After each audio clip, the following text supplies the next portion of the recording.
পলাশপুর গ্রামে এক ধনী ব্যক্তির 3 সুন্দরী কন্যা ছিল, মিতালি, দীপালি ও গীতালি। তাদের রূপ দেখে সেই গ্রামের সকলেই তাদের দিকে অবাক হয়ে তাকিয়ে থাকত। আর তাই দেখে তাদের পিতা ভুবনবাবুর আনন্দের সীমা থাকত না। বুঝলে গিন্নি, আমার 3 মেয়ের এত রূপ, আমার অবস্থাও মন্দ নয়। তুমি দেখে নিও, আমার 3 মেয়েরই আমি খুব বড় ঘরে দিয়ে দেব। এইভাবে ভুবনবাবু 3 মেয়েকে নিয়ে যতই গর্ববোধ করতেন, ততই তাদের মেয়েদেরও অহংকার বেড়ে যেত। তারা সারা দিন কেবল নিজেদের রূপচর্চা নিয়েই ব্যস্ত থাকত। ভুবনবাবুর এক ভাইও ছিলেন, নাম বরুণ। সে ছিল খুবই দরিদ্র এবং অসুস্থ। খুব কষ্ট হচ্ছে তাই না বাবা? এই না, একটু জল খাও। তোমায় কত করে বলছি কবিরাজ মশাইকে একটা খবর দিই, তুমি আমার কোনো কথাই শুনছো না। ওরে, কবিরাজ মশাইকে দিয়ে আর কিছু হবে না। তুই বরং আমার একটা কথা শোন, আমি আর বেশি দিন বাঁচবো না। আমি মরে গেলে তুই তোর জ্যাঠামশাইয়ের বাড়ি চলে যাস, সে তোকে নিশ্চয়ই ঠাঁই দেবে। এরপর সত্যি সত্যি বরুণ মারা যায় এবং পুরবী এসে ওঠে তার জ্যাঠামশাই ভুবনবাবুর বাড়ি। দেখো মা পুরবী, এই দুর্মূল্যের বাজারে একটা পেট তো আর শুধু শুধু চলে না, টাকা লাগে। তা তুমি আমাদের বাড়ি থাকো, ঘরের কাজকর্ম করো, সবাইকে যত্নআত্তি করো। আপনি কিচ্ছু চিন্তা করবেন না জ্যাঠামশাই, আমি কাউকে কোনো অভিযোগ করার সুযোগ দেব না, সবাইকার খেয়াল রাখবো।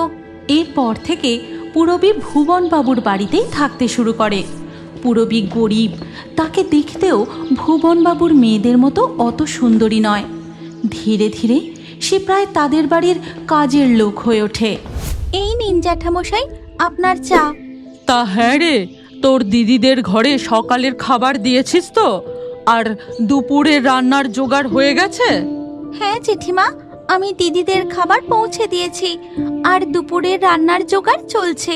সময়ের আগেই সমস্ত রান্না হয়ে যাবে, আপনি কিচ্ছু চিন্তা করবেন না। এইভাবেই দিন কাটতে থাকে। একদিন ভুবনবাবু বাড়ি ফিরে খুব আনন্দের সঙ্গে তার গিন্নিকে ডাকতে থাকেন। কই গো গিন্নি, কোথায় গেলে? তাড়াতাড়ি এদিকে এসো একবার। কি ব্যাপার, হলোটা কি? আজ যে খুব খুশি দেখছি। আমাদের রাজা মশাই তার পুত্রের বিবাহের জন্য পাত্রী খুঁজছেন। সেই খবর পেয়ে আমি মহারাজকে কাল আমাদের বাড়িতে খাবার জন্য আমন্ত্রণ জানিয়েছি। বলো কি, এ তো দারুণ ব্যাপার গো। তাহলে তো অনেক কিছু ব্যবস্থা করতে হবে। আমি এক্ষুনি পুরবীকে ডাকছি, ওকে সব কিছু বুঝিয়ে বলি কি কি করতে হবে। এর পরের দিন রাজামশাই যখন ভুবনবাবুর বাড়িতে আসেন, তিনি ভুবনবাবুর 3 কন্যার রূপ দেখে মুগ্ধ হয়ে যান। বাহ বাহ বাহ, অতি উত্তম, অতি উত্তম। ভুবন বাবু, আপনার 3 কন্যাই তো বেশ রূপবতী। আমি তো ঠিকই করতে পারছি না কাকে আমার পুত্রবধূ করে নিয়ে যাব। এরপর খাবারের আয়োজন করা হয়। সেখানে পুরবী এসে সমস্ত কিছু খাবার পরিবেশন করতে থাকে। পুরবী, তুই খাবারগুলো এখানে রেখে দে, তোর দিদিরাই মহারাজকে পরিবেশন করে দেবে। এই কথা শুনে পুরবী সেখান থেকে চলে যায়।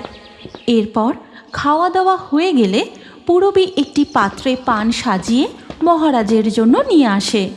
ও, মহারাজের জন্য পান এনেছিস? তা এখানে রেখে দিয়ে যা, তোর দিদিরা দিয়ে দেবে। আচ্ছা মা, পুরবী বারবার মহারাজের সামনে কেন চলে আসছে বলো তো? এটা কিন্তু আমার একদম পছন্দ হচ্ছে না। তুই একদম ঠিক কথা বলেছিস দীপালি, ও তো আমাদের ডাকলেই আমরা গিয়ে পানটা নিয়ে আসতে পারতাম। বুঝতে পারছিস না, ও ইচ্ছা করে মহারাজের সামনে আসার চেষ্টা করছে।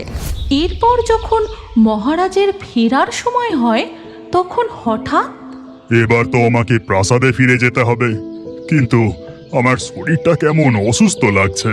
সে কি মহারাজ, তাহলে আপনি আজ আমাদের বাড়িতেই বরং বিশ্রাম নিন।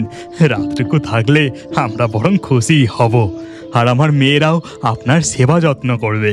মহারাজ সেই রাতের জন্য ভুবনবাবুর বাড়িতেই থেকে গেলেন। আর সন্ধে থেকেই ভুবনবাবুর মেয়েদের আচরণ লক্ষ্য করতে থাকলেন।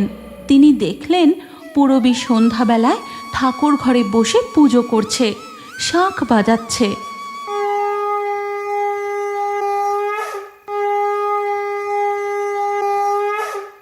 তারপর সেখান থেকে মহারাজ চলে যান ভুবন বাবুর 3 মেয়ের ঘরের সামনে এবং আড়াল থেকে শুনতে থাকেন তাদের আলোচনা। আচ্ছা মিতালি, তোর কি মনে হয় আমাদের 3 জনের মধ্যে পুত্রবধূ হিসেবে মহারাজের কাকে পছন্দ হবে? তা আমি জানি না, তবে আমাকে আরো বেশি করে সুন্দর হয়ে উঠতে হবে যাতে রাজামশাই আমাকেই পছন্দ করেন। তুই এবার আয়নার সামনে থেকে শর্ত মিতালি, আমাকেও রূপচর্চা করতে দে। পুরবিকে কখন বলেছি দুধের শর্টটা আনতে, এখনো এলো না। দরজার বাইরে দাঁড়িয়ে মহারাজ এই কথা শুনে মনে মনে হাসতে থাকেন। তারপর সেখান থেকে চলে যান। এর পরের দিন সকালবেলা আচ্ছা ভুবন বাবু, এখন তাহলে আমি আসি। আর আপনার মেয়েদের মধ্যে কাকে আমি আমার পুত্রবধূ করে নিয়ে যাব সেটা না হয় আমি প্রাসাদে পৌঁছানোর পর খবর পাঠাবো। এই কথা বলে মহারাজ সেখান থেকে চলে যান। আর মহারাজের কথা শোনার পর থেকেই দীপালি, গীতালি ও মিতালির মধ্যে রীতিমতো লড়াই শুরু হয়ে যায়। এই পুরবি, তুই তাড়াতাড়ি গিয়ে আমার জন্য 1 বাটি দুধের সর এনে দে তো। দুধের স্বর মেখে আর কি হবে, বরং গোবর মা কাজ দেবে। চুপ কর তুই, বেশি দেমাগ দেখাস না। যখন আমি রাজবধূ হয়ে যাব তখন দেখবি। তোকে কে বলেছে রে তুই রাজবধূ হবি? দেখিস, রাজবধূ তো আমিই হব। তোরা কি শুরু করলি বলতো? তোদের তো থামানোই যাচ্ছে না। সেই মুহূর্তে তাদের বাড়ির দরজায় একটি বয়স্ক ভিক্ষুক এসে দাঁড়ায়। আমায় কিছু ভিক্ষা দেবে মা? এই দরিদ্র বয়স্ক মানুষটাকে কিছু খেতে দেবে? এই সময় এই লোকটা আবার কোথা থেকে এলো? এখন খাবার দাবার কিছু নেই, তুমি যাও তো এখান থেকে। এখন বিরক্ত করো না। অত কথা কি আছে, এখান থেকে তাড়িয়ে দিলেই তো মিটে যায়। তখন সেখানে পুরবী আসে আর তার হাতের থালায় রুটি, তরকারি ও মিষ্টি। আপনি কিছু মনে করবেন না বাবা, আমার দিদিরা উত্তেজনার বশে আপনাকে কটু কথা বলে ফেলেছে। আমি ওদের হয়ে ক্ষমা চাইছি। এই নিন খাবার। এ কি পুরবী, বলি তোমার বাবা কি আমার কাছে অনেক টাকা মজুদ রেখে গেছে যে তুমি যখন ইচ্ছে যাকে ইচ্ছে খাবার দিয়ে দেবে? নিজেই দরিদ্রর মেয়ে হয়ে অন্য দরিদ্রকে সাহায্য করতে যাচ্ছ। এই কথা শুনে পুরবী খুবই অপমানিত বোধ করে। তখন হ্যাঁ জ্যাঠামশাই, আমি নিজেও একজন দরিদ্র বাবার মেয়ে।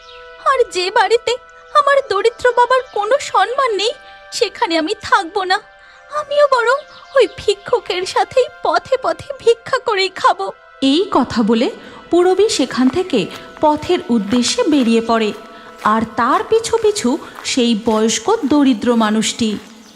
ও মেয়ে, দাঁড়াও গো, কোথায় চললে? বেরিয়েই যখন পড়েছো, তুমি বরং আমার সাথে আমাদের রাজপ্রাসাদে চলো। মানে এই কি কথা বলছেন আপনি? আপনাদের রাজপ্রাসাদে যাব মানে? এই কথা শুনে সেই বয়স্ক ভিক্ষুকটি তার মাথার নকল চুলটি খুলে ফেলে। দেখা যায় আসলে তিনি রাজপুত্র নিলয়। এ কি, এই যে রাজপুত্র নিলয়? কি পুরবী, এবার বুঝতে পেরেছো তো আমি কে? আমি তোমাকেই বিবাহ করে আমার রাজপ্রাসাদে নিয়ে যেতে চাই। পুরবী, এসো আমার সাথে। এরপর রাজপুত্র নিলয় পুরবীর হাত ধরে রাজপ্রাসাদের দিকে চলে যায়। তারপর এক শুভ মুহূর্ত দেখে খুব ধুমধাম করে তাদের বিবাহ সুসম্পন্ন হয়। তুমি কি জানো তোমার নামও আমাদের কার্টুন ভিডিওর মধ্যে থাকতে পারে?